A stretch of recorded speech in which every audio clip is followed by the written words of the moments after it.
Sa bawat sulok ng Pilipinas, may mga kwentong hindi kailanman nailathala sa dyaryo, hindi naiulat sa radyo, ngunit binubulong-bulong ng mga matatanda, mula pa noong unang panahon. Ito ang mga kwentong umiikot tungkol sa mga nilalang na hindi mo nakikita sa araw, ngunit nagbabalik kapag sumapit ang dilim. Sa Isla ng Negros, isang kwentong kinatatakutan at pinaniniwalaan hanggang ngayon, ang pagdating ng isang albularyong hindi taga roon, na sinasabing nakaharap mismo sa nilalang na pinaniniwalaang aswang. Ito ang kwento ng maglolong albularyo na dumayo sa Negros, at ang gabing hindi na muling nakalimutan ng mga nakasaksi. Noong dekada 80, sa isang maliit na baryo sa timog ng Negros Occidental, dumarating pa rin ang mga balitang may mga nawawalang sanggol, may mga buntis na biglang nawawala ang laman ng sinapupunan, at may mga bangkay na natatagpo ang butot balat na lamang. Sa baryong iyon naninirahan si Mang Pedro, isang kilalang albularyo sa kanilang lugar. Ngunit sa pagkakataong ito, hindi si Mang Pedro ang bida ng kwento. Sapagkat isang araw, may dumating na maglolong mula sa kabilang lalawigan, isang batang albularyo na nagngangalang Isagani. Tahimik siya, payat, at laging may dalang maliit na kahon na puno ng mga ugat, dahon, at bote ng langis. Hindi siya agad kinagiliwan ng mga tao, sapagkat hindi siya taga roon. Pero may kakaibang oras si Isagani. Gabi na nang dumating siya, nakasombrero at may dalang sako. Wala siyang imik, dirdiretso lang sa bahay ni Kapitan para magpakilala. Ang sabi niya, pinadala siya ng pinsan niyang taga Cebu, para tumulong sa mga kagamutan sa baryo. Ngunit hindi iyon ang tunay na dahilan. Ang totoo, may nabalitaan si Isagani. Nasa baryong iyon, may isang matandang babae na pinaghihinala ang aswang. At bilang isang maglolong, alam niyang hindi lang basta chismis ang mga ganitong usapin. Mula noong dumating si Isagani, nagsimulang magtanong-tanong ang mga tao. Bakit siya dumayo rito? Ano ang hinahanap niya? Ngunit isang bagay ang malinaw, sa gabi ring iyon ng kanyang pagdating, may narinig silang iyak ng sanggol mula sa kabilang dako ng baryo, kahit walang sanggol na nakatira doon. Habang nagsisimula ang ritual ng albularyo, dumobol ang kaba ng mga tao.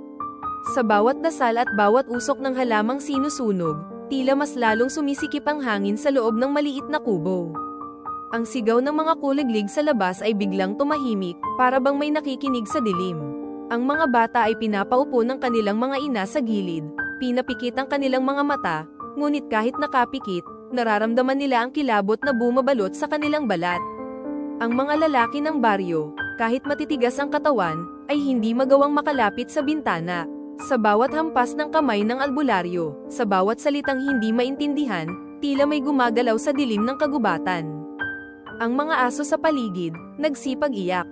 Ang mga manok, nagtilian na parang may paparating na hindi pangkaraniwan. Biglang dumampi ang malamig na hangin. Ang apoy ng lampara ay gumalaw, halos mamatay. Ang ina ng bata ay napakapit ng mahigpit sa braso ng albularyo. Ngunit ang albularyo, hindi natinag. Mas lalong tumindi ang kanyang pagdarasal.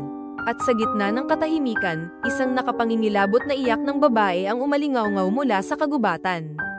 Mahaba, matinis, at puno ng galit. Tumigil ang lahat, walang gumalaw. Para bang ang mismong lupa ay nakikinig. Sa puntong iyon, malinaw na sa lahat, ang kanilang kalaban ay hindi karaniwang sakit.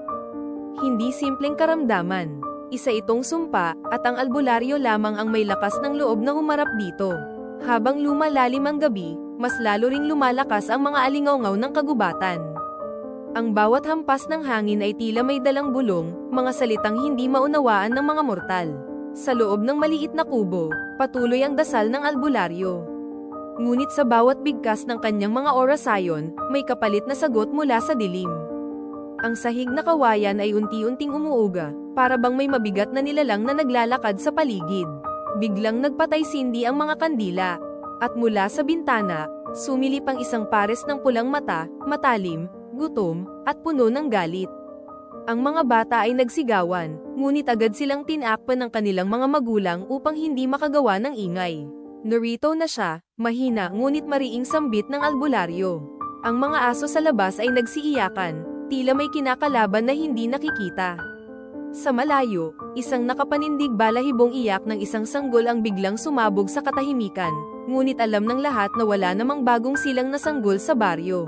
Nagkatitigan ang mga tao. Lalong humigpit ang hawak nila sa isa't isa. Sa gabing iyon, hindi lamang sila laban sa isang nilalang, kundi laban sa isang sumpa na matagal nang bumabalot sa kanilang lugar. At nang bumukas ang pinto ng dahan-dahan, sabay-sabay silang napaluhod sa takot. Dahil ang malamig na simoy ng hangin ay nagdala ng isang anyong hindi nila makakalimutan. Habang dumadagundong ang hangin at unti-unting bumukas ang pintuan ng kubo, tumindig ang lahat ng balahibo ng mga tao. Ang malamig na simoy ay tila may dalang kasamang kamatayan. Tumayo ang albularyo, bitbit ang kanyang bote ng langis at isang lumang krus na yari sa kahoy.